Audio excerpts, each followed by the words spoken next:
It's Perp back with another video, and I just got done watching the first two episodes of Teacup. I was really curious to see what this series was going to be all about, so I'm just going to give you my, first initial thoughts and just kind of breakdown of both individual episodes and give you my overall thoughts. So the episode begins with this woman trying to break out of these zip ties, and she is in a panic and she yells out, "Murder maker, murder maker."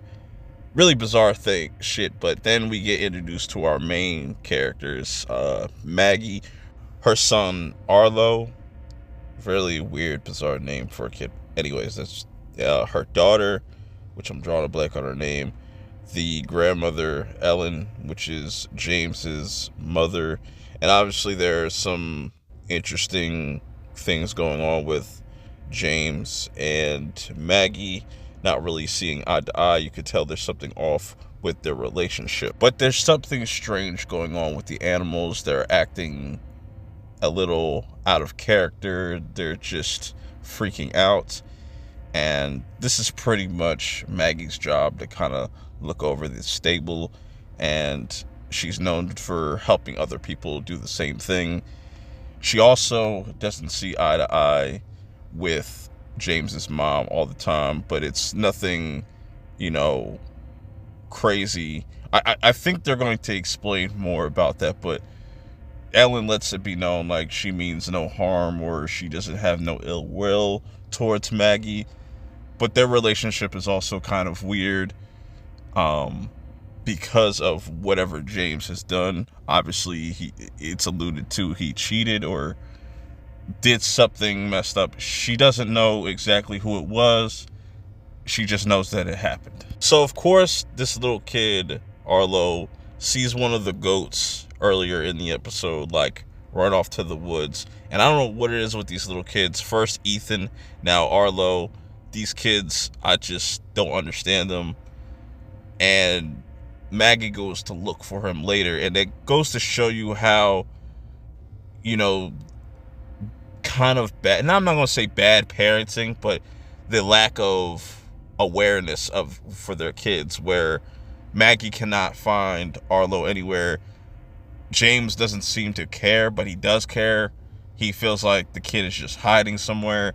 And this has happened before. There's like this whole story that gets explained, but I will talk about that very shortly, as we have some more new characters that kind of pop up, some neighbors that also are dealing with issues with their animals, and they try to go to Maggie to see if she could figure out what's going on with the neighbors' animals. And right off the bat, James let it be known that there's something going on with him and this girl, and they're trying to figure out a plan and just how to just go about looking for Arlo, also trying to not freak out. And again, it seems like James just doesn't care. So the one boy starts to kind of freak out and feels overwhelmed, where this is where Ellen comes in and tries to calm him down, even slipping him some liquor and just having a nice little talk. I like Ellen's character so far, you know what I'm saying? I like Maggie's character so far because she's very caring. She knows what she's doing when it comes to these horses. Finds out the issue that, there's this piece of wood plunged into the horse, and she has to kind of take it out very carefully. And this is why I say James doesn't really care, because we get this another scene where he kind of confronts this woman, the neighbor's wife or whatnot, and says, "Does Maggie know about us?" Because earlier I was talking about she pretty much knows that he cheated, but doesn't know who the person is. And he has just guilt just written on his face. Meanwhile, we find out what exactly went on with Arlo, as he is confronted by the woman that we see in the opening scene attack him and do some type of like soul transfer thing. So whatever was in her is now in him, and everybody's trying to look for him in the woods.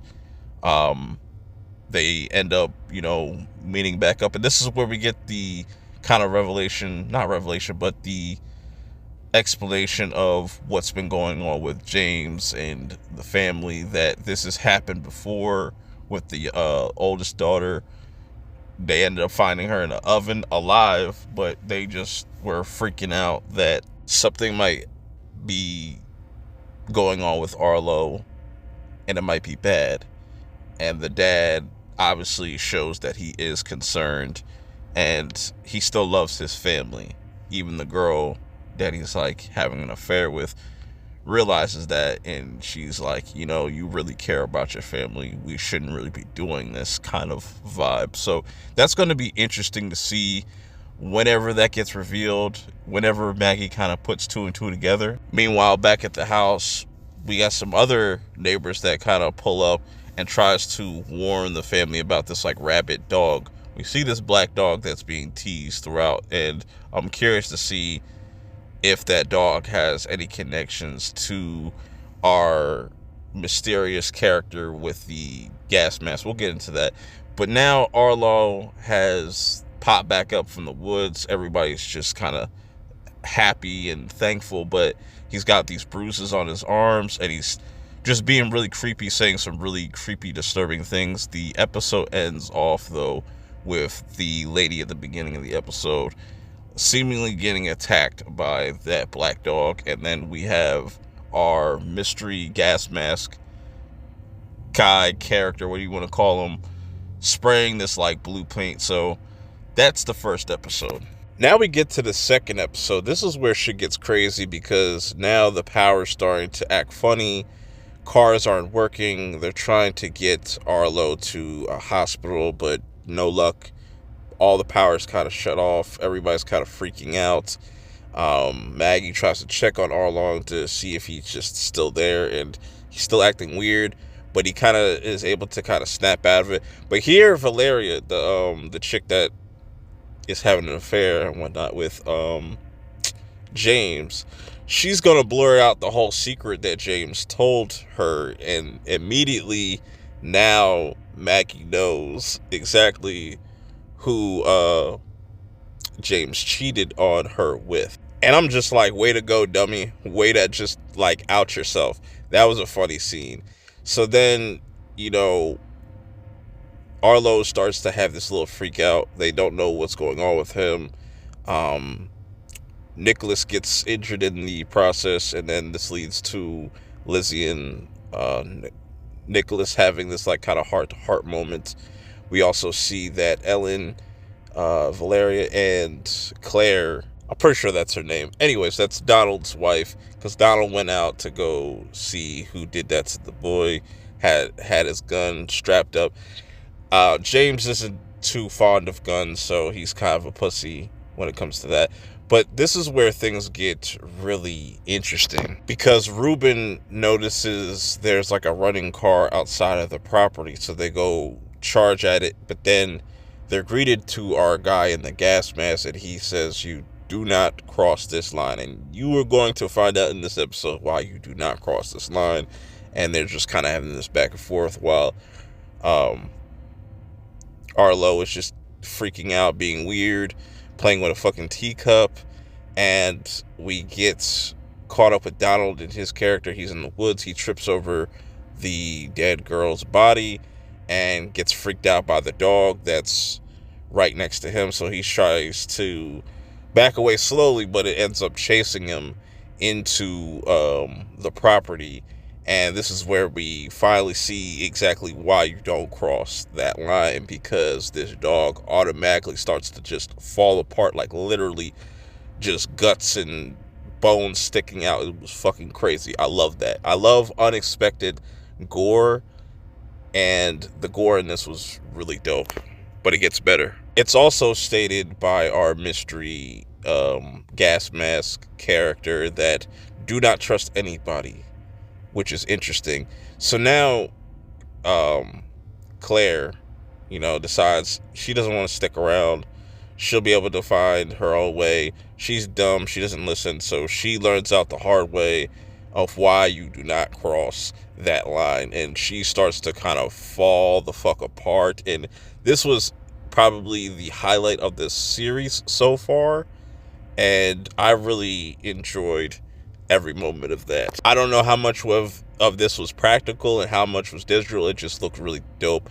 Donald also started to kind of have his arm fucked up in the process by just having his arm cross the line.